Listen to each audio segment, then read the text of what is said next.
I love you, Allah. Sometimes the focus is physical. I'm a body. There's this ghariza, there's this instinct. I want something pretty. I want someone handsome.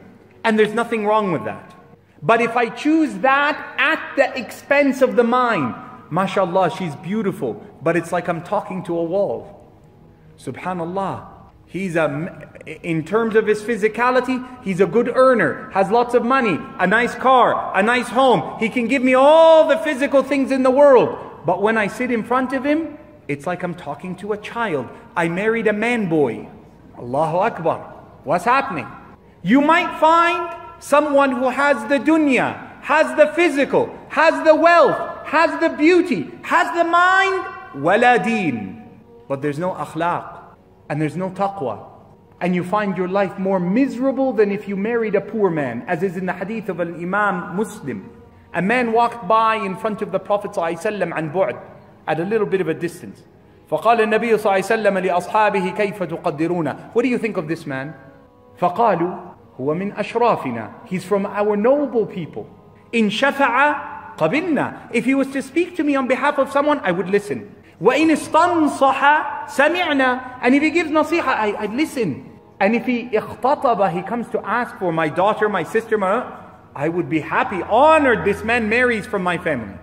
فَسَكَتَ النَّبِيُّ صلى الله عليه وسلم. The Prophet didn't say anything. After a while, another man walked by. What do you think of this one? فَقَالُوا يَا رَسُولَ اللَّهِ صلى الله عليه وسلم لَيْسَ مِنْ أَشْرَافِنَا. He's not from the ساداتنا, the top of our people. If he was to speak, we wouldn't listen. If he was to counsel, we wouldn't pay attention. If he was to ask for someone from my family, we'd be insulted. فقال النبي صلى الله عليه وسلم أما هذا فوحده خيرا من ملء الأرض من الآخر.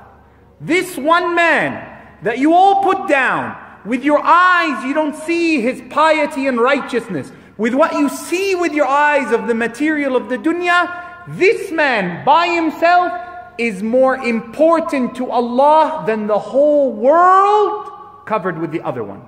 Sallallahu Alaihi Wasallam. You are a mind and a body and a soul. And therefore when you come to choose, you have to choose in that balance. That's the secret of the hadith where he speaks to the men. He says, when you come to marry a sister, what do you look for? All the brothers know this hadith. Jamaliha, jamaliha, brother. I know this hadith. I have, mashallah, ijaza in this hadith. Jamaliha. ومالها وحسبها نسبها ودينها واظفر بذات الدين. And they forget the meaning of this hadith. When the Prophet ﷺ is saying jamaliha, he's saying don't marry someone who's mashallah so beautiful and you know yourself when you look in the mirror you get scared.